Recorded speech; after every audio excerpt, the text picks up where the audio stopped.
E aí, pessoal, bom dia, boa tarde, boa noite. Sejam bem-vindos a mais um episódio do Tenho Dado Podcast. Eu sou o Matheus Dantas. E eu sou a Camila Weber. E hoje vamos falar sobre a vida de uma pessoa engenheira de Analytics, ou como é muito conhecido, Analytics Engineer. Trouxemos uma convidada muito especial, eu gostaria muito que ela se apresentasse. Oi, gente, tudo bem? Eu sou a Natália, sou Analytics Engineer da Scali. Estou na Scali há uns 6 meses. Antes da Scali, eu tive passagem por algumas empresas de tecnologia e estou aqui hoje trabalhando como Analytics Engineer e coletando bastante experiências aqui para poder contar para vocês. Legal, muito bem-vinda. Obrigado por ter aceitado o convite. E antes de começar o episódio, eu queria só lembrar o pessoal para que ainda não segue a gente nos seus trocadores de podcast, sigam a gente no LinkedIn, sigam a gente no Instagram, acompanhem a gente nas redes sociais, vocês vão receber as notificações de novos episódios, conteúdos extras também que a gente está planejando produzir.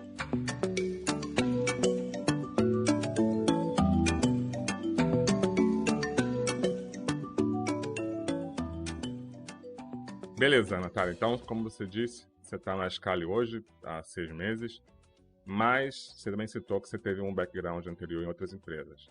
Fala um pouquinho da sua experiência, como é que você chegou a trabalhar com dados, como foram essas empresas anteriores e como você hoje se tornou uma Analytics Engineer, porque a gente sabe que essa é uma posição que não é tão antiga assim, né? Então, é interessante saber um pouquinho como é que foi a sua trajetória até chegar a esse papel hoje. Bom, antes de trabalhar com dados, eu comecei a trabalhar com tecnologia, porque antes de entrar na faculdade, eu fiz técnica em informática. Nesse técnica em informática, eu fiz uma especialização em desenvolvimento web, que naquela época, né, estávamos falando ali em 2009, 2010, era uma carreira em alta, ainda hoje é, né? Mas ali a gente estava falando de uma transformação que estava acontecendo muito basicamente aplicado em tecnologias móveis, né? A gente teve o boom de aplicativos e tudo mais, aplicativos web, aplicativos para iPhone, né? Para Android e tudo mais. E não comecei a trabalhar especificamente com desenvolvimento. Eu comecei como estagiária ali, fazendo manutenção de computadores, então eu era a garota da TI. Padrão. Todo mundo.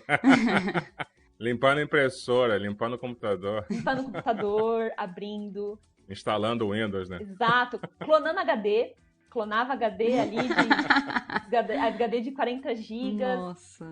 Depois eu fui para uma empresa maior trabalhar com pesquisa e desenvolvimento. E lá eu trabalhei bastante com engenheiros, assim, engenheiros de formação que eram pesquisadores. Mas comecei a trabalhar um pouquinho ali com tecnologias. Mais tecnologias um pouco ali proprietárias, né? Então, Microsoft, tecnologias de sistema de grandes fornecedores, né?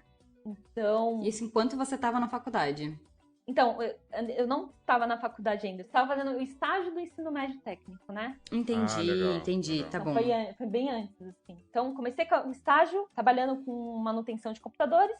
Depois fui para essa grande empresa trabalhar como estagiário de desenvolvimento. Como eles trabalhavam com tecnologias mais proprietárias, eu comecei a desenvolver bastante ali tecnologias Microsoft. Então, ASP, ASP.NET, C Sharp, também algumas tecnologias de streaming, porque a gente estava falando, a gente não tinha Netflix ainda e tudo mais. Então, foi uma experiência bem bacana, bem diferente, né, do estágio que eu fiz. Comecei por aí. Depois fui para uma consultoria de TI, trabalhar também de tecnologia Microsoft. Depois eu fui trabalhar com desenvolvimento web, né? Eu fui ser uma full stack júnior ainda, numa agência de marketing. Foi lá que eu comecei a ter mais vivência com tecnologias open source. Abriu muito a minha cabeça, então mexi com programação e tudo mais. Mas bem ali, eu acho que o ano era 2012, tinha passado na universidade, o ano era 2012, eu estava ali como uma desenvolvedora web. Eu via as reuniões de negócio acontecendo e eu ficava, putz, tô aqui na telinha, só desenvolvendo. e está tendo uma reunião ali mais estratégica do negócio para falar sobre estratégias de divulgação de marca, estratégia de novos sites institucionais que a gente ia criar para os nossos clientes. E eu queria participar daquilo, mas eu tô aqui e tudo mais. Tinha esse sentimento, assim, né? Bom, aí eu fiquei 3 anos me dedicando para a graduação, fazendo alguns projetos de pesquisa e extensão. Deixa eu te fazer uma pergunta. Você fez o curso técnico, informática, você já tinha atuado um pouco na área e decidiu fazer essa migração para a engenharia de automação, certo? Exato. O que te levou a entrar na engenharia de automação e de repente não numa engenharia de computação? Ou, enfim, algo mais focado na tecnologia. Exato. Eu tava com essa mesma dúvida. Sendo que era algo que você já tinha estudado no ensino técnico. Legal. Eu gostei muito do técnico que eu fiz. Eu entrei muito nova. Não foi uma escolha que eu fiz, porque eu era nova. Eu comecei a ter essa interface com esses conteúdos com 14 anos. Então, certamente não foi uma escolha que eu fiz. Foi uma escolha que fizeram sobre mim, né? Por sorte, eu gostei muito. Eu sou a profissional que eu sou hoje, graças assim, a esse comecinho, né, que foi fazer esse ensino médio técnico. Só que quando eu cheguei no meu último ano do ensino médio técnico, lá eram 4 anos. E no último ano, esse segundo estágio que eu fiz na área de pesquisa e desenvolvimento, eu trabalhava com engenheiros que não desenvolviam só aplicações ou tecnologias software ou web, né, que naquela época tecnologias móveis estavam se disseminando, né? Isso em 2010. Eles desenvolviam hardware também. Então, eles desenvolviam robôs, basicamente. Aqui eu não estou falando de robôs humanos, tá, gente? Estou falando de hardware que tem um conjunto de sensores para um projeto que vai rodar ali para medir a qualidade, todos os poluentes do Rio Tietê. Foi um case deles. Legal. Ou desenvolveu tecnologias touch para aparecer em programas de televisão, né? A gente está falando do ano de 2010, era o ano de eleições, ano também de Copa do Mundo. Tinha bastante coisa, eu trabalhava bastante com inovações, e esses engenheiros, eles desenvolviam hardware, né? E lá eu acho que me abriu um pouquinho a mente para me motivar a fazer engenharia. E por que não engenharia da computação, né? Eu cheguei a analisar essa possibilidade, engenharia da computação ou ciência da computação, mas eu comecei a vivenciar, né, um pouco dessa realidade ali, dos engenheiros desenvolvendo hardware e tudo mais, e eu acho que eu queria ter um pouquinho dos dois. Eu queria saber desenvolver hardware, queria me desenvolver mais em disciplinas de física, de matemática. Então, foi basicamente isso. Acho que essa experiência que me tornou... Não queria fazer computação, porque eu queria fugir um pouco da computação. Eu não tinha noções, assim... Eu acho que eu não tinha noções naquela época, que eu também podia aprender sobre hardware, mas é um hardware muito mais específico para arquitetura de computadores. Eu acho que eu queria um pouco mais... Eu queria expandir um pouco mais ali e falar entender mais, encarar mais disciplinas de automação, de mecânica, usufruindo mais ali da disciplina de física e matemática. É isso. Aí eu escolhi controle e automação. Tem uma coisa que eu acho muito interessante, é que muitas pessoas que trabalham com dados hoje, elas não vieram do background de engenharia de software, ou engenharia de computação, ou ciência da computação. São pessoas que vieram de outras áreas. Tudo bem que a engenharia de automação é muito próximo, né, em termos de tecnologia, mas são pessoas que vieram de outras áreas, né? A Camila mesmo é estatística, já conheci gente que veio da biologia, enfim, de diversas outras áreas para trabalhar com dados hoje. Então, só voltando no ponto, então você fez sua faculdade de automação, e quando é que você começou a trabalhar com tecnologia e quando é que começou a trabalhar com dados? Boa. No meu primeiro estágio, eu fiz um estágio numa empresa de automação industrial, era uma multinacional, e lá eu fazia parte de um time de engenharia de aplicações que fazia o design técnico de uma linha de produção de carroceria de automóveis, né? Então, os grandes clientes eram as montadoras. E também fazia parte da proposta técnica e proposta orçamentária, né? O que tinha que contar ali em termos de dinheiros financeiros, foi muito diferente. O que eu participava ali muito ativamente era a parte de mecânica, a parte de elétrica, então fugia muito. Só que eu atuava muito mais a parte de negócio, né? Porque a gente fazia interface com fornecedores, fazia parte de orçamento, além da parte técnica também, que eu tinha um pouquinho do background ali da engenharia, né? A parte de desenvolvimento de propostas da parte elétrica, a parte mecânica também. E daí eu comecei a ter um pouco mais de contato com os KPIs, as métricas ali que a gente tinha que reportar todo mês para a diretoria, né? Para a parte mais executiva. Comecei a ter um contato maior com aquelas métricas, comecei a ficar responsável por elaborar relatórios.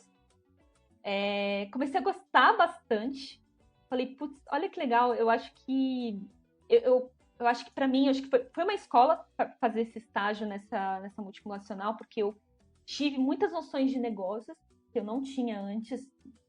E comecei a fazer relatórios, elaborar visualizações de dados, e comecei a pesquisar um pouco mais sobre isso. E vi que existia uma área chamada Business Intelligence, nosso famoso BI aqui. E daí eu tinha um projeto, tinha que fazer um projeto de estágio, e nesse projeto de estágio eu queria fazer uma proposta para implementar uma área de BI na empresa. Acho que vendo hoje, eu não sei se foi muito audacioso fazer, porque eu estava numa multinacional que era tradicional, tinha muitos requisitos ali e tudo mais, era um pouquinho mais difícil, né? Não era tão flexível, onde já se viu, né? Gostei. E daí eu comecei a pesquisar mais sobre tudo mais. A gente não tinha um time de dados, um time de analítica.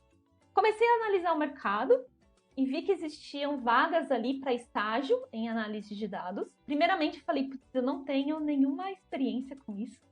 Mas acho que faz sentido, né, para ser um estágio. Estágio não requer que a gente tenha experiência, né?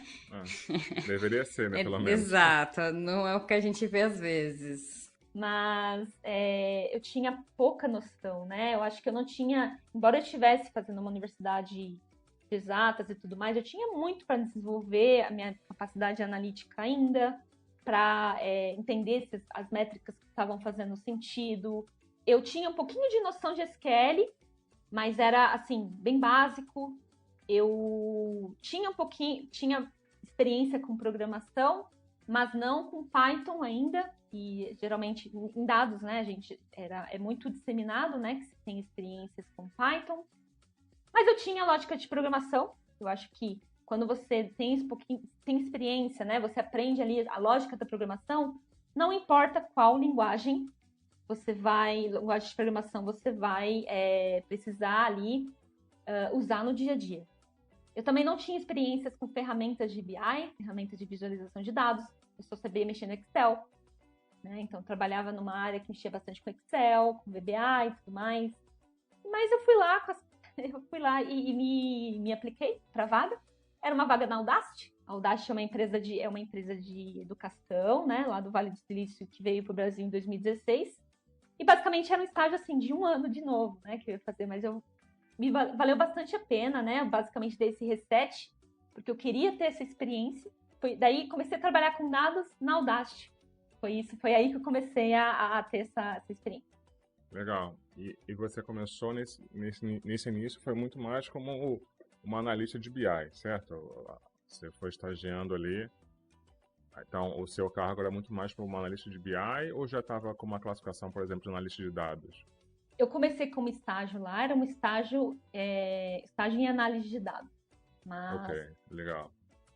Mais do que o nome da posição, era olhar para o cenário, né, de maturidade de dados da Audacity naquela época, e aí, basicamente, a gente resolveu os problemas que precisavam ser resolvidos. Quando eu entrei na Audacity, primeiro eu era a primeira pessoa numa posição de dados, estagiária. Nossa. Só que eu tinha bastante apoio ali. Logo que eu entrei, comecei a trabalhar ali, eu tinha uma gestora que depois ela se tornou a head de dados, né, a Thalita. Basicamente, depois a gente trabalhou muito juntas e como a Audacity era uma empresa do Vale do Silício, estava lá em Mountain View, veio para cá. E quando eu entrei na Audacity, a gente só tinha 15 pessoas, né?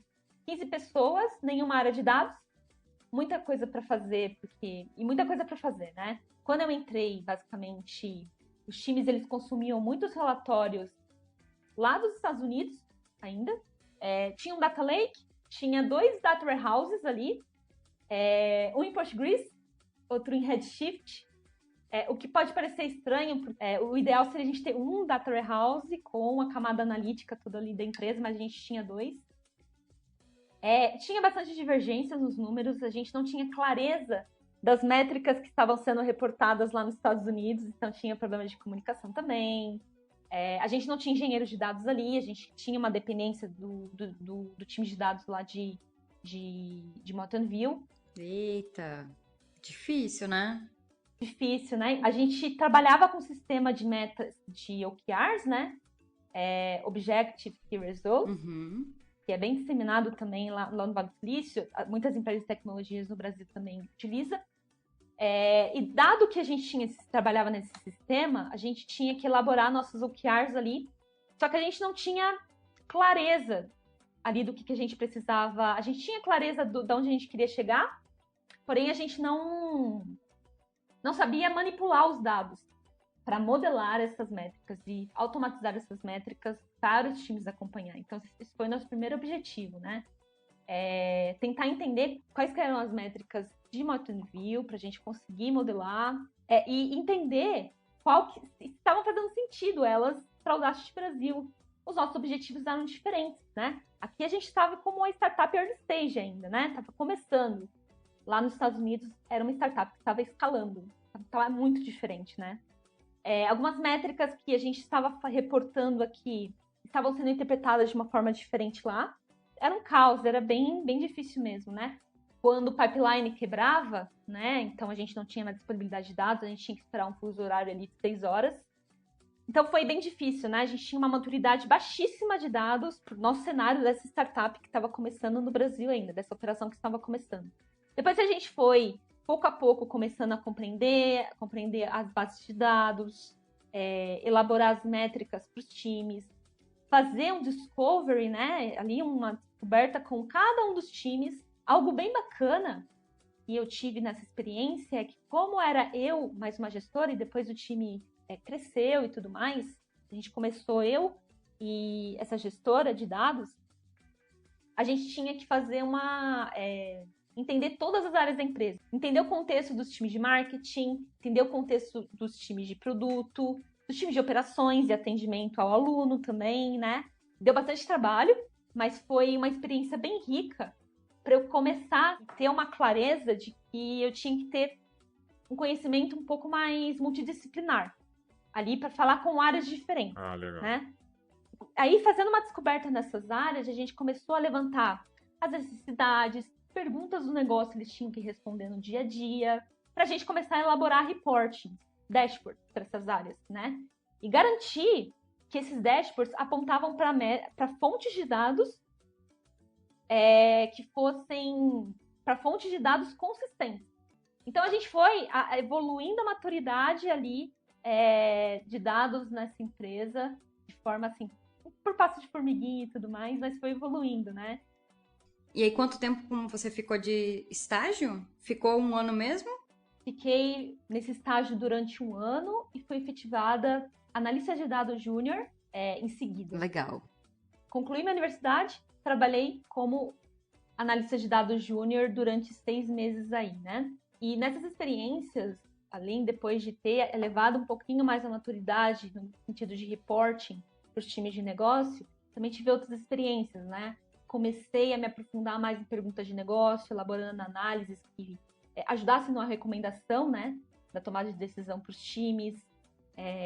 Também comecei ali a participar o nosso time cresceu, né, com mais analistas, a gente contratou um engenheiro de dados também, e eu comecei a ter algumas outras experiências com ETLs, comecei a fazer uma modelagem, mas uma modelagem conceitual ali do nosso DW, né? A gente ia começar a desenvolver um DW no Brasil, uma data warehouse no Brasil também.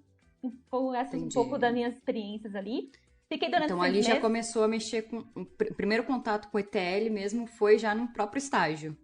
Exato, exato. A gente tinha que desenvolver, tinha que fazer extração de novas fontes de dados, principalmente fontes ali de campanhas, né, de marketing digital. Então, no caso, campanhas do Facebook, do Google Ads.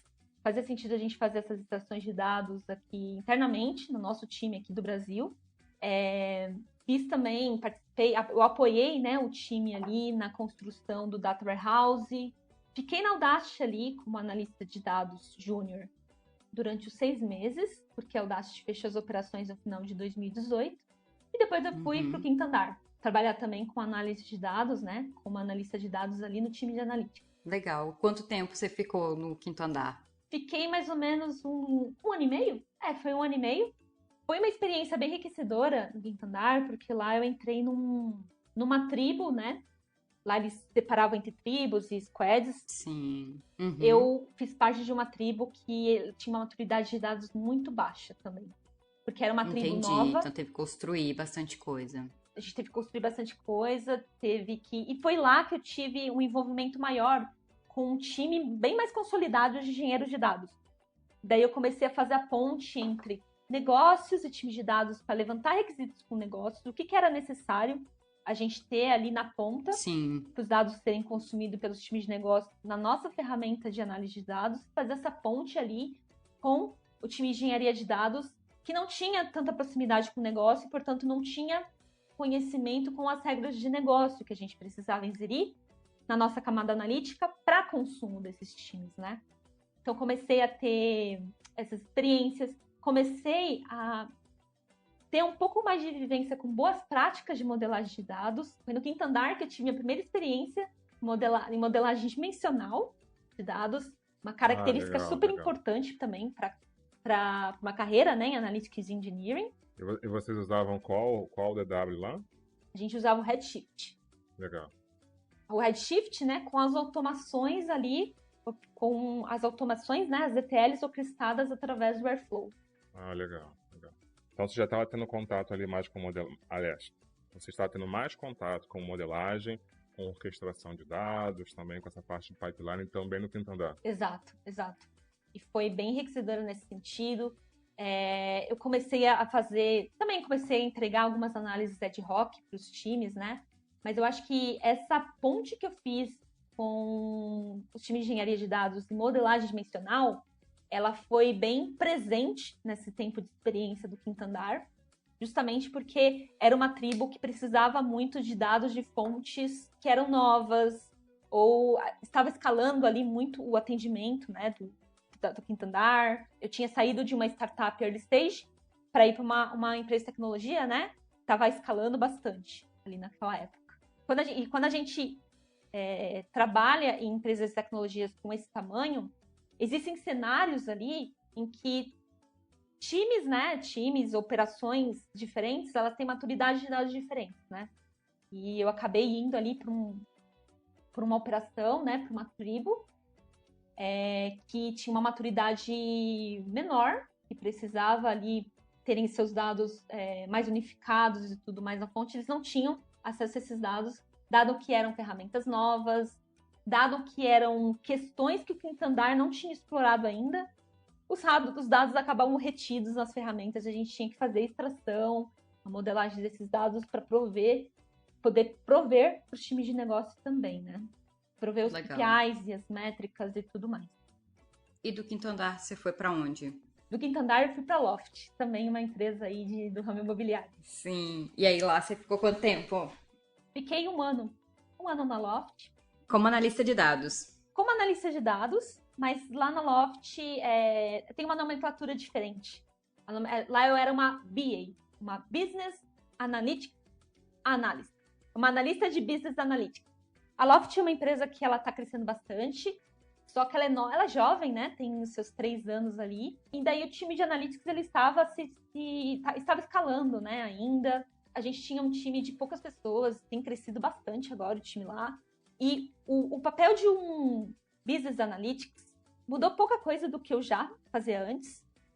Só que na Loft, a gente não tinha um papel de engenheiro de dados, né? A gente tinha ali o time de plataforma, que cuidava ali da plataforma de dados, da plataforma de dados também, do CRM da Loft.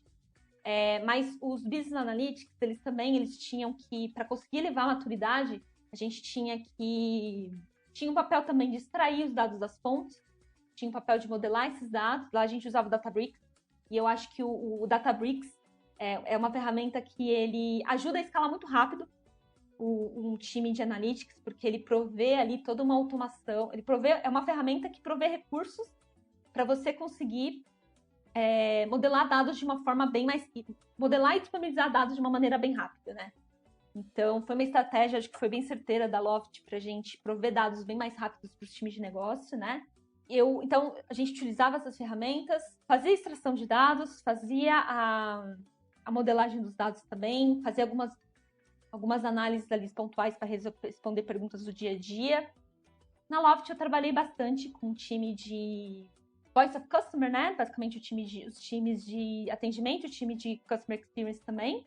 E foi tendo essas experiências, né? Eu acho que na Loft eu tive bastante experiências de soft skills, dado a dinamicidade da empresa, e também uma coisa que é muito, muito importante também, eu acho que para uma carreira tanto de analista de dados como para analytic engineer, que a gente chama de stakeholder management. Gerenciamento dos seus stakeholders, os times de negócio com o qual você trabalha, né? Como a Loft é uma empresa que está crescendo bastante, tem uma dinâmica muito forte ali, eu tive que gerenciar, consegui habilidades para gerenciar melhor a ansiedade e as expectativas dos stakeholders.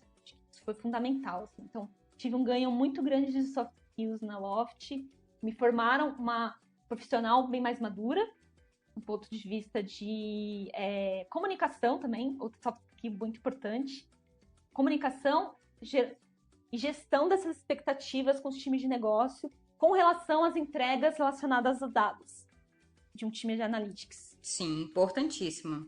A gente sabe da dificuldade de trabalhar com dados, porque as pessoas que querem consumir os dados, elas querem os dados para ontem ou para antes de ontem, né? E todo mundo quer dado e muitas vezes não sabem o que querem, né?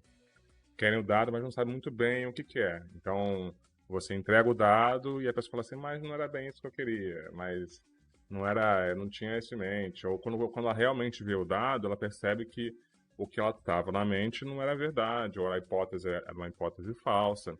Então você precisa ter esse soft skill, como você falou, de saber gerenciar e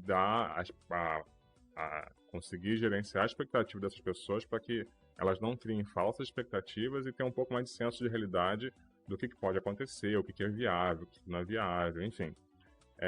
E nesse ponto, em relação à sua... Porque pelo que você está descrevendo, você já estava atuando com o foco no negócio, mas também tendo esse foco técnico, criando pipelines, trazendo dado, modelando dado. Uma coisa que na definição de engenheiro de dados, pelo menos a definição antiga, se a gente olhar para alguns anos atrás, era um papel do engenheiro de dados. Então, o engenheiro de dados ele acabava focando muito na questão de pipelines, na modelagem do dado, e o analista de dados focava muito mais na parte de consumir esse dado modelado e gerar os insights, né? Pelo que eu entendi, já estava começando a se preparar ou atuando de forma indireta como um analytics engineer por si, né? Por si. Exato, eu também tive essa mesma sensação. Exatamente. Então, eu acho que toda a minha trajetória profissional trabalhando com dados, ela acabou se desenvolvendo ali para eu estar numa posição de Analytics Engineer hoje, né? Então, quando eu olho para trás, eu vejo as situações em que eu fui colocada ali nas empresas por qual eu passei, de estar ali trabalhando em áreas com uma maturidade baixa de dados, e muitas vezes a gente não tem, com os dados que a gente tem, às vezes não é suficiente para responder uma pergunta complexa do negócio, a gente precisa dar 2 passos para trás, estruturar melhor esses dados, para a gente conseguir fazer com que os times de negócio, os times ali de operação, times de vendas, times de marketing, de produto, respondam as perguntas de uma forma consiga responder as perguntas de uma forma consistente, fez com que eu naturalmente migrasse para uma área de Analytics Engineer, né? Não tão naturalmente, porque acho que quando eu estava na Loft, eu estava me perguntando bastante qual que seria o meu próximo passo com relação a meu próximo passo de carreira trabalhando em dados, porque eu gostava muito de fazer aquilo, só que o mercado, eu acho que o mercado, antes de ter essa posição, acho que ele estava se comportando muito como... A gente via muito comportamento do mercado em ter somente 3 atribuições para um profissional de dados, né? Ou um engenheiro de dados, ou um analista de dados, ou um cientista de dados, né? E o analista de dados, ele acabava colocando muitos chapéus ali, porque ele tinha que levantar os requisitos para entender que dados os times precisavam consumir e, portanto, fazer as pontes com com os times de engenharia de dados, para a gente conseguir instrumentalizar, né? Instrumentar essa extração e essa automação ali de um pipeline para a gente poder prover esses dados para os times. Tinha que, às vezes, colocar até um chapéu de PM para conseguir ali levantar os requisitos do negócio, entender que produto final a gente vai entregar, é o ideal para entregar do negócio. Às vezes, fazendo a ponte entre times de operações e outros times ali do negócio para entender qual que era a necessidade atual, para fazer uma ponte ali e fazer um alinhamento de regras de negócio, de definição de métricas e tudo mais. E também tinha que ter o papel que era fundamental, que era responder perguntas de negócio através de análise de dados, né? Para poder apoiar um time de, por exemplo, time de data science, fazendo um modelo estatístico, ou ajudando, ficando muito próximo dos times para responder perguntas do dia a dia, fazendo as análises de dados necessárias, né? Então acabava sendo uma carga muito grande de responsabilidade de papéis para um analista de dados. Além de ser muito demorado, porque você tem que fazer diversos passos, e isso acaba não sendo ágil pro dia a dia, do fluxo do dia a dia. Quando a gente estava no grupo Zap, a gente brincava que o papel de ciência de dados tinha uma definição muito clara e delimitada. Então, o cientista de dados no grupo Zap era a pessoa que trabalhava na criação de produtos de dados, criando modelos de recomendação, etc. O engenheiro de dados era a pessoa que dava a plataforma, provendo ferramentas, todo o ferramental, todo ferramental necessário para trabalhar com os dados, para que os times possam fazer a ingestão, etc, etc. E o analista de dados era todo o resto. Exato, exatamente. Todo o resto. Só isso, gente. Então, assim, ficava uma... Mas isso, assim, foi parte do aprendizado que a gente teve lá também, né? Porque foi um papel que foi sendo criado e moldado ao longo do tempo, até o momento que se percebeu que estava demais. Como você falou agora, era muita coisa para um cargo só. Como é que a gente pode melhorar isso, né? Então, com base nessas suas discussões, reflexões sobre quando você estava na Loft, de sigo minha carreira de analista de dados, que é o que eu venho trabalhando bastante tempo já, ou estou fazendo bastante ETL, estou já por esse caminho. Será que então eu tenho que seguir para engenharia de dados? Como é que foi esse momento para você? Você tomou uma decisão? Como é que foi esse processo? Eu comecei a refletir muito sobre o meu próximo passo, né? Se eu queria permanecer como uma analista de dados, só que é uma área que estava muito nebulosa, para mim, pelo menos, porque, assim, embora eu estivesse ali com experiências para levar a maturidade de dados, eu queria chegar muito, assim, uma vez que elevamos a maturidade de dados em uma área ou em uma empresa, meu próximo passo era fazer análises mais complexas, para responder perguntas mais complexas do negócio. Como analista de dados, eu sentia que eu tinha um peso para escolher como eu queria me tornar uma especialista, né? Porque para mim estava claro que eu não queria seguir para um cargo de gestão. Eu queria me tornar uma especialista.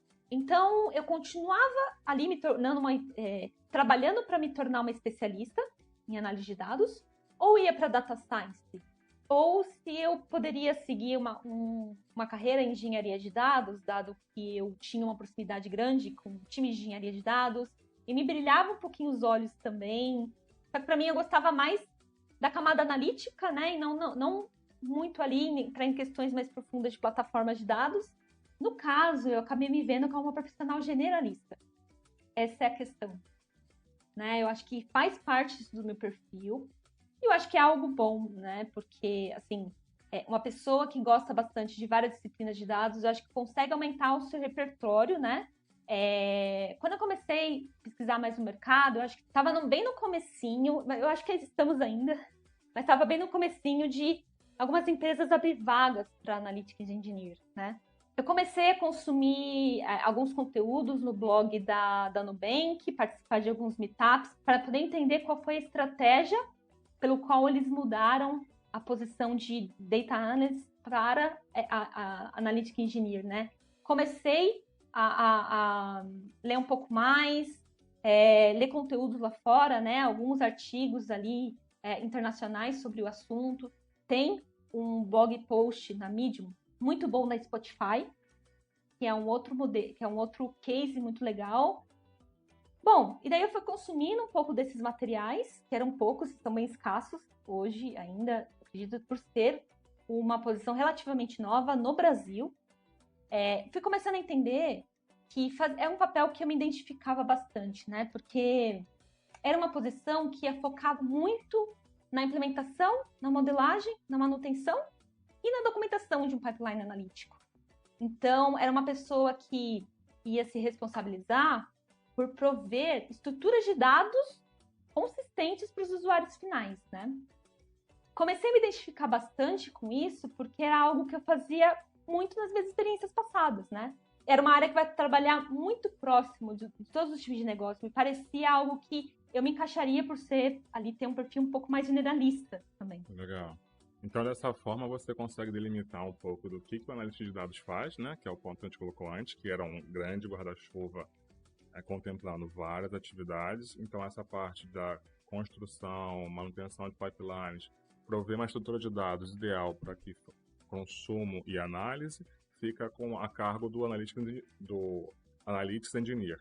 E a parte de consumir esses dados, entender a necessidade de negócio, prover os insights, prover as análises, fica com o analista de dados. Seria essa a divisão?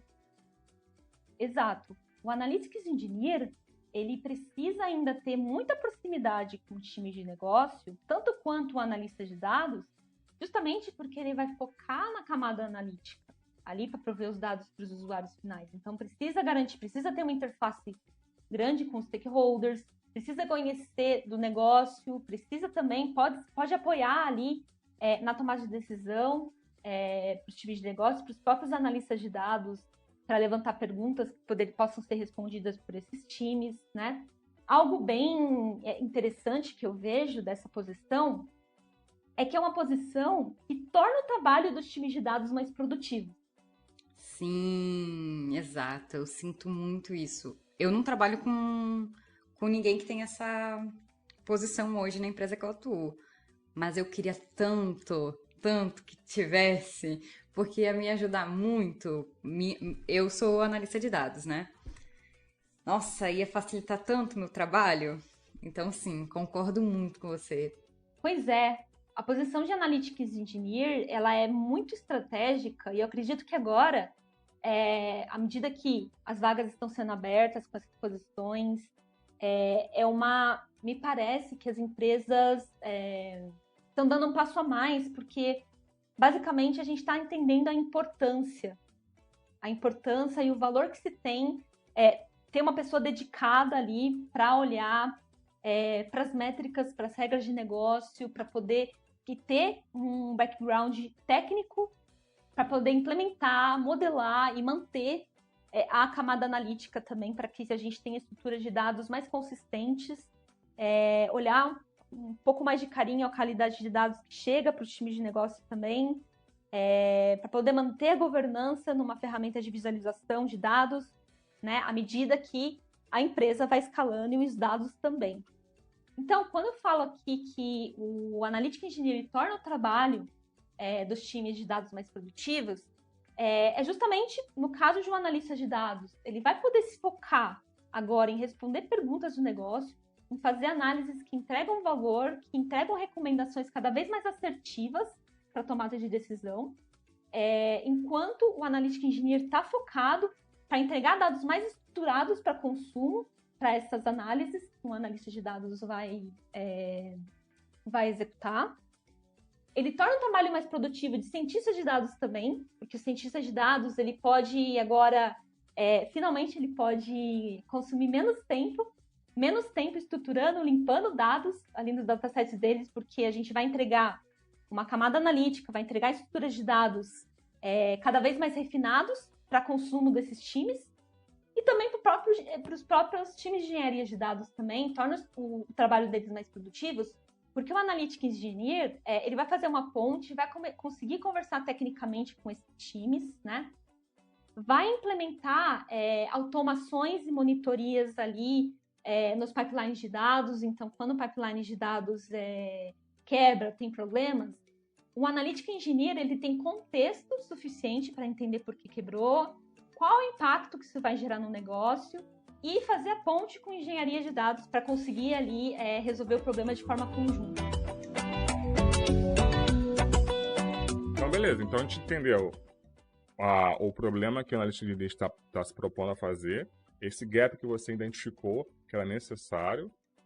Eu achei bem interessante a questão de você identificar que eu não sou tanto analista de dados, eu gosto de analista de dados, mas eu quero também ter essa ponte com a parte técnica.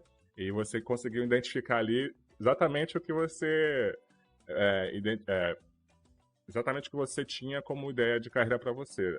Nem tanto lá, nem tanto cá, esse meio de campo que vai resolver um problema. E como é que é para você, na Scali atualmente, a rotina como analista de engenharia? Quais são os desafios que você tem? Quais são os problemas que você resolve? Legal. Enfim. Na Scali, basicamente, eu estou trabalhando focada em uma vertical, né? Que basicamente como se fosse uma unidade de negócio, como se fosse uma das unidades de negócio da Scali. E meu dia a dia, como Analytics Engineer, basicamente, levantar requisitos com o negócio para entender se esses requisitos eles estão sendo contemplados na nossa camada analítica, ou seja, todas as regras de negócio que a gente modela com os dados que a gente extrai das fontes, que é o trabalho do Analytics Engineer também, eles refletem a realidade do negócio, estão refletindo corretamente os processos daquela vertical. A gente está rodando uma iniciativa de governança de métricas também. É uma iniciativa que ela conversa muito, basicamente um projeto de um time de Analytics Engineer, né? É uma iniciativa que faz muito sentido nascer em um time de Analytics Engineer, justamente porque o Analytics Engineer ele vai ser guardião das regras de negócio, né? Da camada analítica. E vai prover também processos para a sua governança. Então, a gente precisa garantir que as métricas sejam definidas de uma forma que seja alinhada com os times de negócio e sejam disseminadas por toda a operação e por todos os outros times funcionais daquela vertical. Então, o que a gente começou a fazer é levantar quais métricas a gente queria focar em um quadrimestre ali. A gente começou com métricas operacionais. Depois, o que a gente fez foi designar responsável por aquelas métricas que não é o time de dados. Time de dados, né? Uma pessoa que está numa posição de Analytics Engineer, ele precisa ser guardião da regra de negócio na modelagem. Mas quem precisa definir e disseminar são os times de negócio. Então, quando a gente fala de rodar uma iniciativa de governança de métricas, é também algo que deve ser co-construído com os stakeholders, com as áreas, com os times de negócio, né? Nessa vertical da Scali, estava tendo muita divergência com as métricas de negócio, né? Então, o time estava calculando uma métrica ali de lead qualificado, por exemplo, de uma forma. Outro time estava calculando de uma forma totalmente diferente, usando regras totalmente diferentes, né? E quando isso é reportado, tinham que unificar esses dados para reportar numa reunião mensal, por exemplo, para toda a vertical, tinha muita divergência. Então, não se sabia o que era fonte da verdade ali, o que era verdade, quais regras eram verdadeiras ou não, o que fazia sentido ali, né? Então, está sendo a primeira iniciativa do time de Analytics Engineer, a gente rodar esse projeto de governança de métricas, né? Entendendo ali o escopo, até para a gente poder garantir o foco, trazendo o time de negócios para perto, principalmente as lideranças, para a gente garantir o ownership. Então, a gente tem owners responsáveis por aquelas métricas, em ter as definições das métricas, né? e atribuir, depois garantir que essas métricas estejam ali nas modelagens e prover processos de governança, né? Então, quando a gente está falando de processo de governança aqui, quando, por exemplo, uma métrica mudar, qual que tem que ser, pelo menos ter guidelines entre os times de negócio e os times de dados ali, que daí envolve não só o time de Analytics Engineer, mas também prover guidelines para os analistas de dados também, porque eles estão ali muito próximos dos times. Prover guidelines para, quando uma métrica, a definição de uma métrica mudar, quais os guidelines que a gente precisa seguir. Quando uma métrica for questionada por um time de negócio que não é o responsável pelaquela métrica, né, não é o owner daquela métrica, quais guidelines, né? Quais etapas, quais próximos passos que a gente tem que garantir ali para fazer com que essas regras elas sejam unificadas, né? E quando uma métrica for criada, uma métrica nova for criada, né? Ela precisa passar por comitês. Esses comitês são reuniões de governança de métricas que a gente faz com esses owners, esses responsáveis, para a gente refinar a definição. Trazer divergências dos dados, né? Então, é um projeto 100% rodado com o time de Analytics Engineering, que está sendo construído com os times de negócio e fazendo bastante sinergia também com os times de Data Insights, né? Lá da Scali, então isso está sendo um pouco o nosso dia a dia. Em quantas pessoas vocês são esse time de Analytics Engineering? A gente tem 4 pessoas, eu e mais uma pessoa atuando ali nessa vertical que eu atuo, né?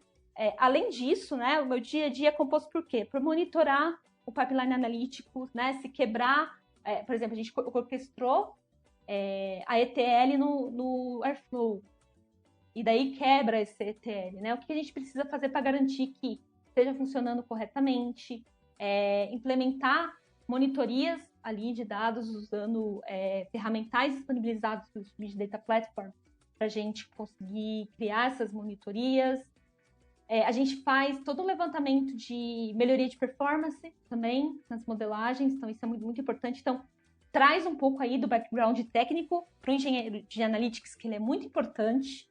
E toda essa interface também com o time de negócio, né? Então, esse case de governança de métricas, ele diz bastante um pouco sobre esse dia a dia. Estamos refatorando modelagens legadas também, então, para a gente prover uma camada analítica que esteja refletindo a realidade dos processos de negócio, que tenham boas práticas, que tenham uma boa performance, né, no caso, e proveiam estruturas de dados mais fáceis e simples para os times consumirem, a gente precisou dar alguns passos atrás, reavaliar, entender o que a gente vai precisar refatorar, levantar débitos técnicos deixados ao longo do tempo também. Então, isso conversa até bastante um pouco com algumas práticas de engenharia de software também, né? Quando a gente olha para uma posição de Analytics Engineer, é uma posição que também precisa garantir e disseminar as boas práticas para os analistas de dados, para os cientistas de dados, por exemplo, né? Então, e para o próximo time, né? Lá na Scali, para o time de Analytics Engineering, a gente começou a disseminar as boas práticas de Git, por exemplo. Quando eu vou criar um commit ou subir um pull request, um PR, qual a nomenclatura, qual a boa prática que eu preciso usar para escrever commits? Qual a boa prática que eu preciso utilizar para a nomenclatura de branches? Né? Então, é uma boa prática, que ela é originada de Software Engineering, né? Que eu estou trazendo aqui para o time de Analytics Engineer também. E tem outros casos que eu posso até trazer aqui que são importantes. Então, reuso de código de bibliotecas, documentação de código, compartilhar conhecimento em revisão de código também, né? Dos PRs, os pull requests que a gente sobe no Git. Testes unitários sobre integridade e qualidade de dados. Então, tem algumas automações, legal, alguns frameworks que a gente pode utilizar para poder rodar automações de testes, né? Para entender se o dado é único e garantir qualidade de dados, né? Que os dados estão vindo, dados originados ali da operação, das aplicações, que são fontes de dados para a gente, estão vindo corretamente, sem dados faltantes. Garantir a camada de qualidade de dados também, né? Não só o teste do código, mas também o teste do dado. Exato. Outra boa prática, que é originada de Software Engineer, é a convenção de nomenclatura, né?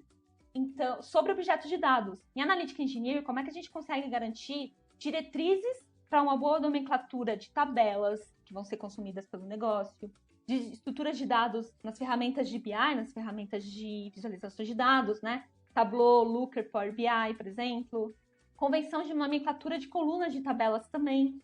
A gente precisa pensar sobre isso. Então, aqui eu estou falando muito sobre governança, né? Governança sobre objetos de dados, né? Uhum. Eu queria só fazer um comentário, porque eu acho muito interessante. São 2 pontos principais, né? Primeiro, a colaboração. Então, tudo que você citou muito, por exemplo, você citou sobre a ferramenta de monitoramento de qualidade de dados que foi provida pelo time de engenharia de dados. Então, é o time de Analytics Engineer colaborando com o time de Data Engineering. Também provendo boas práticas de engenharia de software com o time de analista de dados. Então, novamente, colaboração entre os 2 times. Então, a gente entender que o projeto de dados, a área de dados, nunca deveria ser ilhas de engenharia de dados, ilhas de analista de dados, ilhas de analista de engenharia, não. São profissionais com conhecimento diferente, com expertise diferente, colaborando para a entrega de produtos de dados. Então, esse é o primeiro ponto. E o segundo ponto, que eu acho muito interessante citar, são as práticas de engenharia de software, que são tão comuns quando você vai entregar um website, uma aplicação, que para a área de dados não é tão comum. Então, simples coisas como você falou, nomenclatura de branch no Git, versionamento de código, reusabilidade, padrão de nomenclatura de tabela, de coluna, enfim, são coisas que são tão comuns que para a área de dados ainda é algo que é tão... que não está tão no sangue, né, da galera. E, não é algo muito disseminado, né? Exato, não é tão disseminado e que podem, com simples práticas, trazer mais valor, trazer mais velocidade, trazer mais agilidade para a entrega final desses produtos. E não só agilidade. Qualidade. Exato, trazer qualidade. Então, no final, quando entrar um profissional novo e ver que a coluna data do envio, enfim, alguma coisa assim, ele vai falar, beleza, o prefixo data quer dizer que é uma data, não vou receber, e a data está no formato ano, mês, dia. Então, essas simples coisas facilitam o entendimento. Porque você vê data do envio, aí tem lá uma data inteiro, aí tem a data do recebimento, é uma data, um timestamp. Pô, mas não tem padrão aqui, é difícil de entender, né? Parece coisa simples, uma descrição, fala assim, mas isso é fácil de resolver. É fácil de resolver, mas não é resolvido em muitas empresas. E aí a gente tem problemas básicos em cima de coisas que serão resolvidas com simples práticas de engenharia de software. Foi mal interromper, mas achei sensacional o gancho aqui. Não, faz total sentido. É realmente isso. E no caso, né, uma outra atribuição muito importante de um Analytics Engineer é monitorar e padronizar os metadados, né? E daí qual a importância disso? Ele vai monitorar os processos ali que são orquestrados, as ETLs, vai monitorar as qualidades de dados que vêm lá da ponta, né? Mas agora, muito mais sobre uma perspectiva se os dados estão fazendo sentido, dado que a gente tem o conhecimento do negócio ali. E também é importante monitorar o engajamento dos usuários com relação às bases de dados que a gente utiliza, né? Então, aqui a gente já começa a fazer uma interface com dados que os times de dados podem consumir para elevar a cultura, né, de dados da empresa. Então, por exemplo, dados de uso sobre a ferramenta de BI, dados de uso sobre novas tabelas que a gente disponibilizou, dados versus fontes legadas que os times estão continuando a utilizar também. Então, é um aspecto bem importante.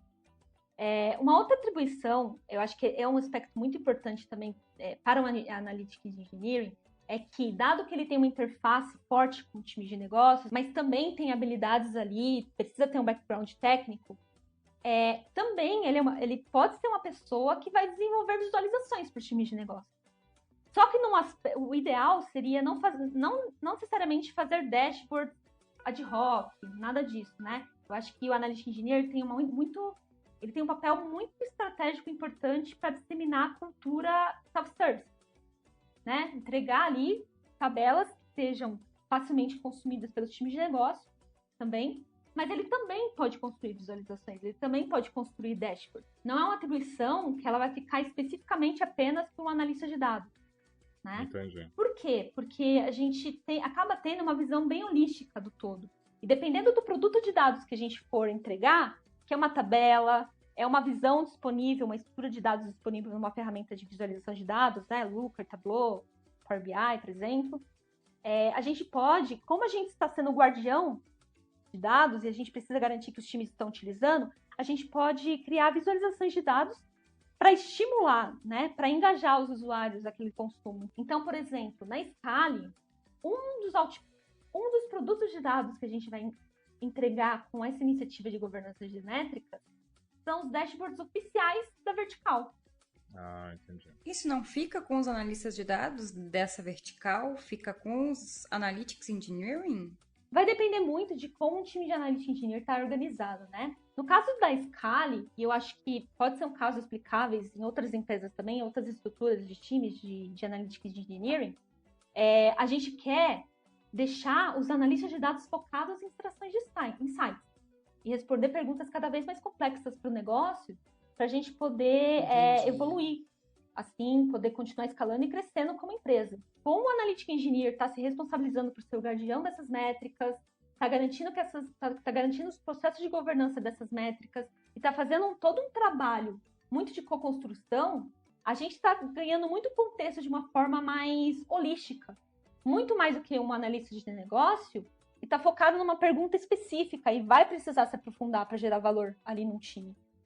Entendi. Talvez as métricas core do negócio, então, ficariam com o Analytics Engineer. E o analista de dados vai mais para o deep dive, entra mais profundamente.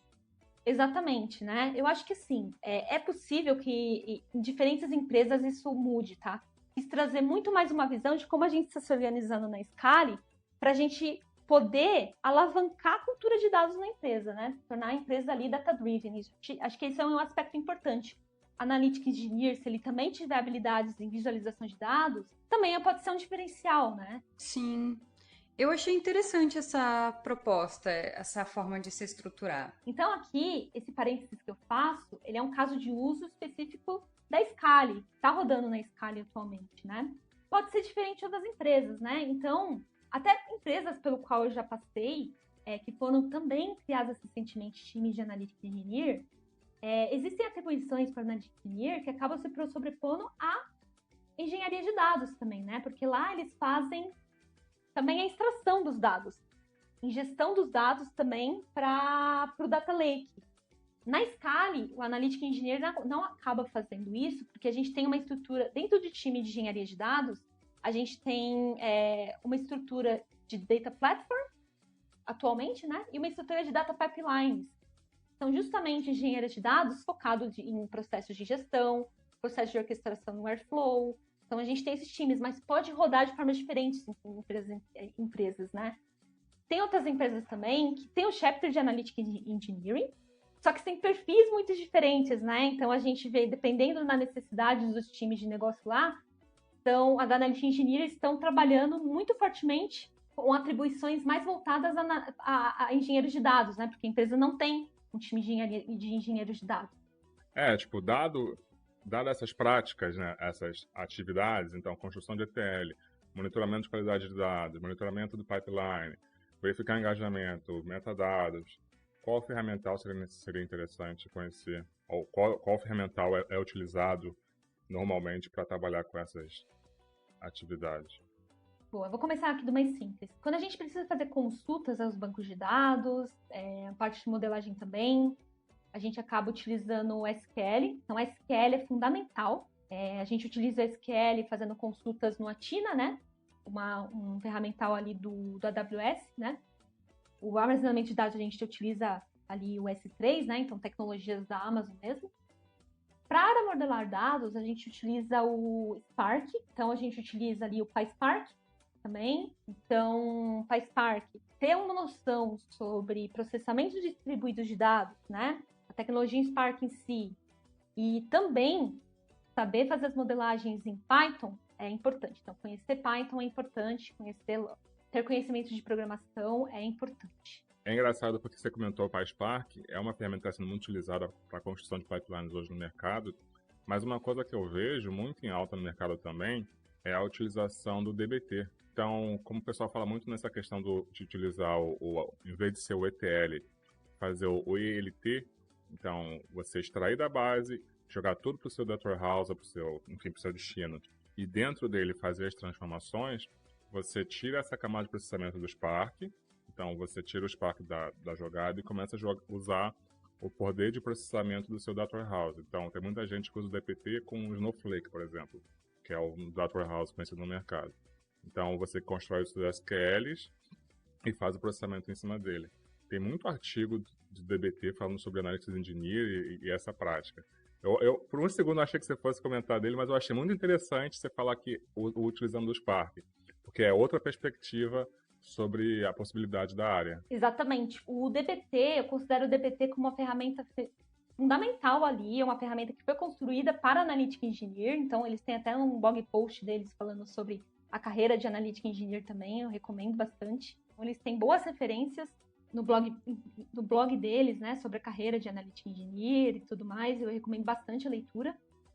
Acaba não sendo uma ferramenta que a gente utiliza aqui, né, a gente faz as modelagens com PySpark, utilizando alguns frameworks que o time de Data Platform criou, justamente para a gente conseguir automatizar as ETLs, né? Então, quando a gente fala em automatização das ETLs, a gente acaba instrumentando essas ETLs no Airflow. Então, a gente utiliza Airflow, aqui na Scala também, é uma das ferramentas que são importantes. A gente faz o versionamento dessas modelagens de dados e das DAGs, né, das automações criadas no Airflow no GitHub. Então, conhecimentos sobre Git são importantes. E conhecimentos também na nossa ferramenta de visualização de dados. Na Scala, a gente utiliza o Looker. E um aspecto importante do Looker, ele tem uma camada lógica de desenvolvimento, né? A gente consegue criar views ali dentro do Looker no modo desenvolvedor. Quando a gente fala do Looker, eu também consigo aplicar, criar transformações dos dados dentro dessa camada lógica no Looker, né? Dentro dessas views, para disponibilizar visões de dados mais amigáveis. Né? Então, faz parte do dia a dia de um Analytics Engineer ser o desenvolvedor do Looker também, né? Que é uma atribuição, um tipo de usuário no Looker que vai criar, que vai disponibilizar dados nessa ferramenta. Muito bom, muito bom. Então, a gente falou de PySpark para a construção de ETLs, falou de Airflow para a orquestração de processos, falou do Looker para a construção da camada de visualização. Tem alguma coisa que vocês utilizam para gestão de metadados, para data discovery ou algo do tipo? Ainda não temos um ferramental de metadado, de discovery de dados, de catálogo de dados, ainda na Scala, está sendo desenvolvido. A gente vai utilizar o Amundsen, né? Aí eu acho que o papel de um Analytics Engineer é justamente atuar ali na implementação dessa ferramenta junto com um time de plataforma de dados, que é o caso como vai ocorrer na Scala, né? Ser a pessoa que vai criar esse catálogo de dados, dado que a gente é o guardião das regras de negócio, tem conhecimento sobre as tabelas, né? Algo que pode ser ali construído com um time de Data Insights também, né? Então, são ferramentais muito estratégicos para Analytics Engineer também, justamente para garantir a criação desse catálogo de dados, garantir que esse catálogo de dados estejam amigáveis ali o suficiente para consumo dos outros times e para manutenção dessas ferramentas de discovery de dados também, né? Show, legal. E uma coisa que eu adoro perguntar, que é sempre qual é a entrega que você fez, algo que você trabalhou, que deu aquele quentinho no coração, que você curtiu muito fazer. Quero muito, muito saber. Boa. Eu acho que eu tenho 2 cases que deixam meu coração quentinho, né? O primeiro deles foi o framework que eu desenvolvi nas experiências passadas de modelagem de dados. Na empresa que eu estava, acho que não tinha uma clareza de por onde começar uma modelagem de dados. E eu acho que a gente falou de ferramental aqui, de aspectos técnicos são importantes, mas uma outra questão que hoje tem sido uma dor em um time de Analytics Engineering é modelagem de dados. Então, como é que a gente cria modelagem de dados dimensionais, criação de tabelas que sejam facilmente consumíveis, que tenham uma performance ali mínima, garantida também, e a gente não sabe exatamente por onde começar, né? Então, eu fiz basicamente um framework. Esse framework é mais assim, a definição de um processo. Eu não desenvolvi uma ferramenta. Quando a gente fala em modelar dados, não é justamente coletar ali dados que estão retidos no data lake, né? Dados raw, dados brutos, e criar tabelas e disponibilizar numa ferramenta de visualização para o time de negócio. Eu tenho que saber quais tabelas quais transformações eu vou precisar fazer para entregar uma base de dados que seja facilmente consumível, com uma estrutura de dados que seja clara ali para os times de negócio, né? É uma estrutura de dados que vai ajudar a responder as perguntas, né? Não só, como você disse, pegar um dado cru e transformar uma tabela. A tabela final tem que fazer algum sentido para o negócio, senão é só mais uma tabela ali que precisa ser transformada. Exato, né? Justamente esses dados brutos, eles precisam ganhar contexto para se tornar informação do outro lado, né? E no caso, esse framework de dados, ele eram basicamente diretrizes para a gente iniciar uma modelagem de dados conceitual. O que seria uma modelagem de dados conceitual? É basicamente ali onde eu vou criar assim, desenhos das tabelas de forma isolada. Quais tabelas eu vou precisar modelar, né? Então, esse framework ajudava, na época, os analistas de dados, né? Ajudava, eu acho que pode ser estendido também, ajuda os Analytics Engineer a entender, primeiro, que perguntas precisam ser respondidas do negócio. Então, quando eu vou modelar, não vou modelar todos os dados brutos. Eu vou pegar algumas perguntas do negócio para entender o que eu preciso modelar e daí pegar só alguns dados que partam desse contexto, dessas perguntas que a gente precisa responder para a gente consumir esses dados. Dessas perguntas de dados, quais métricas vão responder essas perguntas do negócio? Aí dessas métricas, a gente elenca essas métricas, começa numa planilha mesmo, viu? Levanta as perguntas de negócio, então percebam que aqui essa modelagem de dados precisa ser co-construída com os nossos stakeholders, né? Não pode ser criada totalmente isolada aqui. É importante que seja criado isso junto, porque a gente vai entender esse requisito de negócio, vai trazer stakeholder para próximo do time para desenvolver junto. E bom, depois que eu levantei essas métricas, eu levanto quais variáveis, quais atributos que eu vou precisar para desenvolver o cálculo daquelas métricas, por exemplo, quais as dimensões que eu vou precisar segmentar.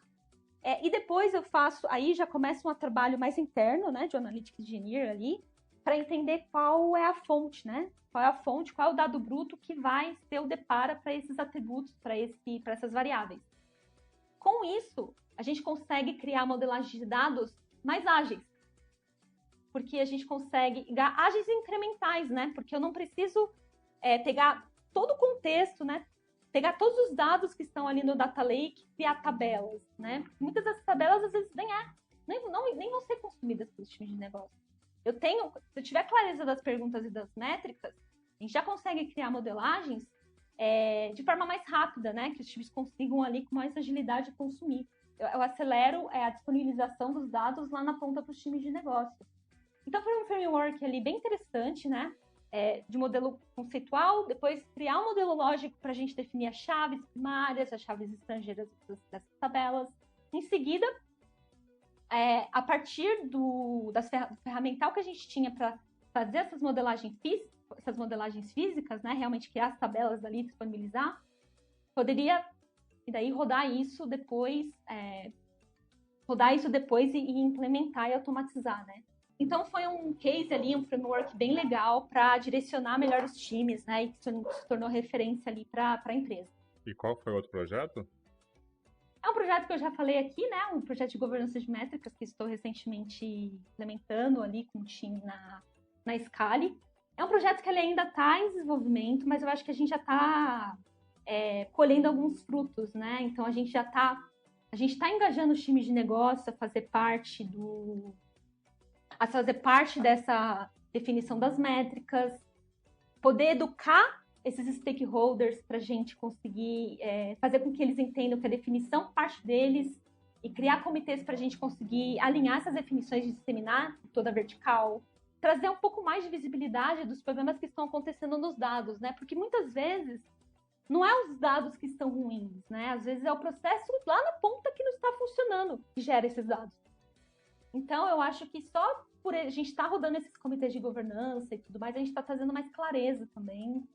A gente está conseguindo fazer um alinhamento melhor e acabar, acho que de pouquinho em pouquinho, diminuir as dores, né? De conceitos e métricas para a gente garantir as fontes da verdade também e as definições da verdade também entre a vertical.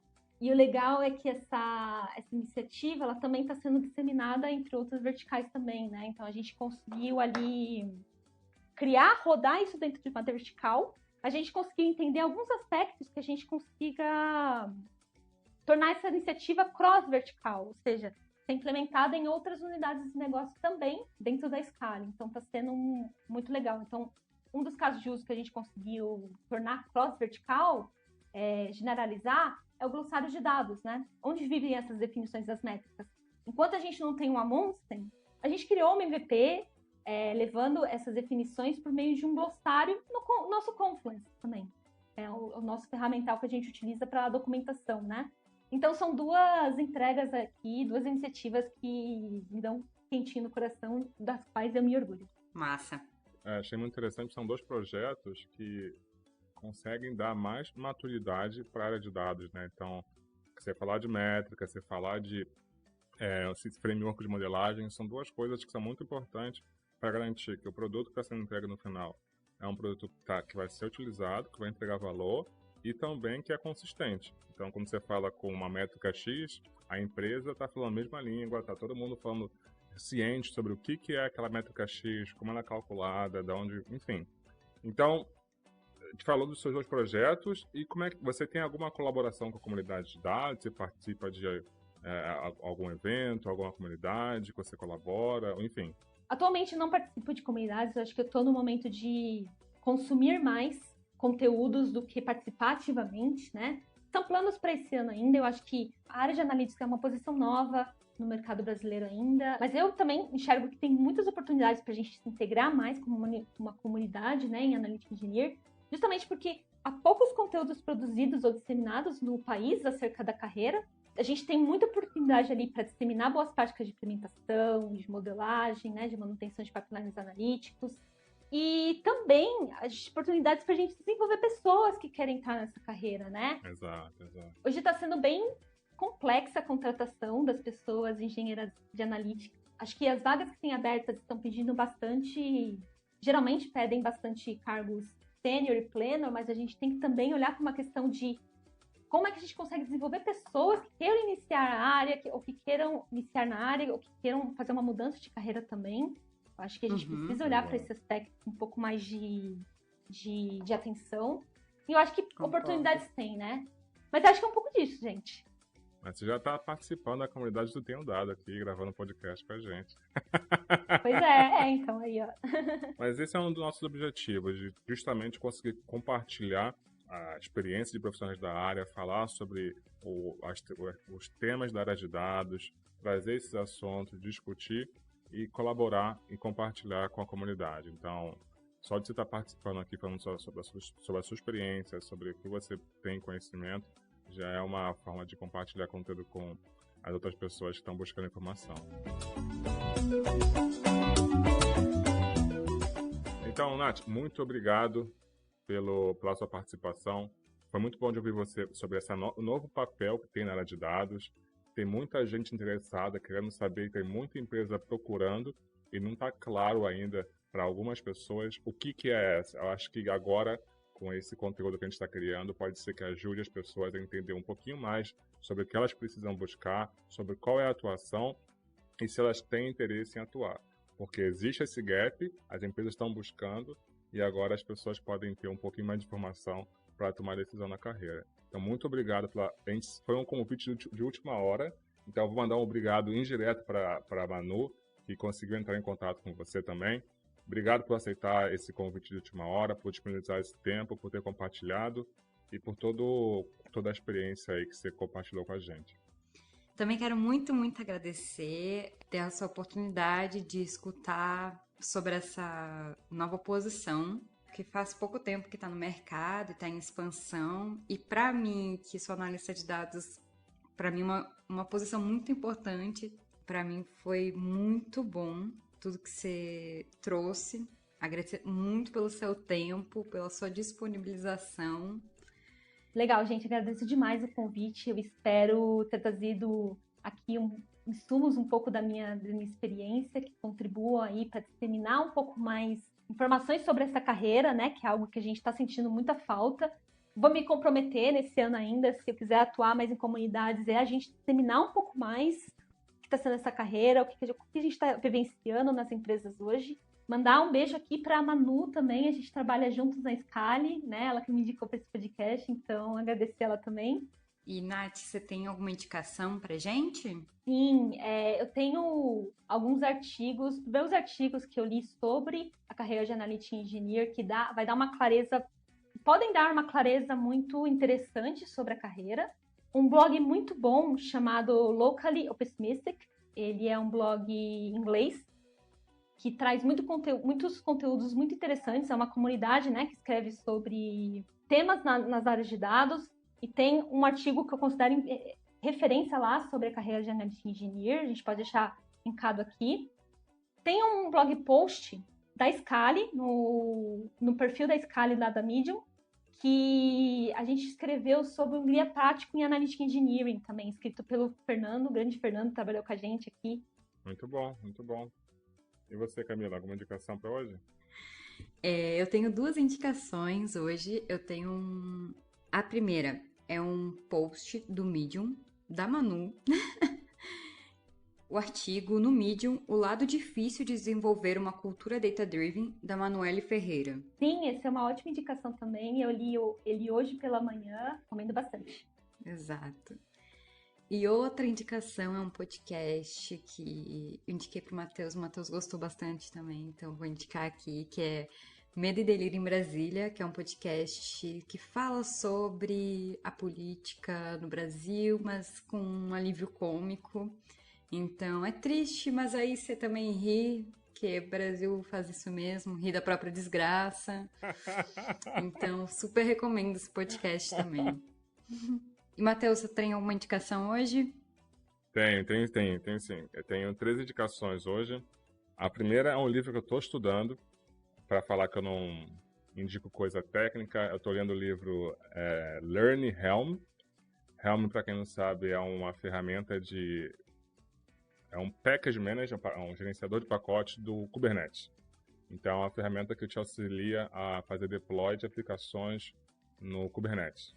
É uma ferramenta que ajuda a fazer deploy, parte de CI/CD. É uma coisa que é importante para mim, é algo que eu preciso me aprimorar.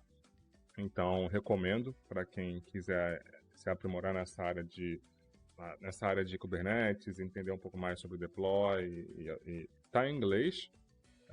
Não sei se tem algum conteúdo desse tipo em português. Então, é o que tem. Agora, saindo um pouco do técnico, saiu a 6ª temporada da série Superstore da Netflix. Eu não sei se vocês conhecem, mas achei muito interessante. É sensacional. Então, na 6ª temporada eles falam sobre a pandemia. Eu achei muito interessante porque é um mercado, né? Então tem uma cena que mostra uma moça experimentando as máscaras. Ela bota a máscara, respira, não ficou boa, aí bota de volta lá. Então, assim, ultra nojento, sabe? Mas é engraçado, assim, porque é uma série de comédia. Eles debateram alguns assuntos relevantes, a pandemia, falaram sobre o Black Lives Matter, só que com uma pegada de comédia, entendeu? Então, assim, dá pra rir um pouco. E também um filme que eu assisti ontem, chamado O Tempo, do M. Night Shyamalan. Assisti no YouTube, paguei lá aquele aluguel do YouTube, sabe? É um filme de 2021 que fala sobre uma praia paradisíaca onde o tempo passa de forma diferente. Não é spoiler, tem isso no trailer. Então, basicamente, chega uma criança, tá com os pais lá, eles vão para essa ilha paradisíaca e a criança começa a envelhecer, tipo, de uma forma absurda. É como se ela envelhecesse, tipo, 10 anos e 1 hora, entendeu? E eles não entendem o que está acontecendo. Aí vai se desenvolvendo uma história em cima disso, entendeu? E é muito louco. E para quem não conhece, M. Night Shyamalan é o diretor do filme... Sexto Sentido? Sexto Sentido, exato. Então, recomendo esse filme, bem interessante. Não é muito longo. Assisti no YouTube, então provavelmente deve estar disponível em alguns... Não stream, mas em algum plataforma da vida, no YouTube. E é isso. Nath, você quer deixar algum contato para quem quiser entrar em contato? gente, podem me procurar ali no LinkedIn, Natália Paula. Tô atualmente trabalhando na Scala ali como Analytic Engineer. Vai aparecer ali no meu título. E é isso. Legal, legal. Então, obrigado. Cá, seu dia de música. Sim, eu vou... Hoje vamos com punk. Vamos com Dead Fish, a música Não Termina Assim. E não termina assim, é só o começo. Quem paga o preço pro por sempre enriquecer e prosperar.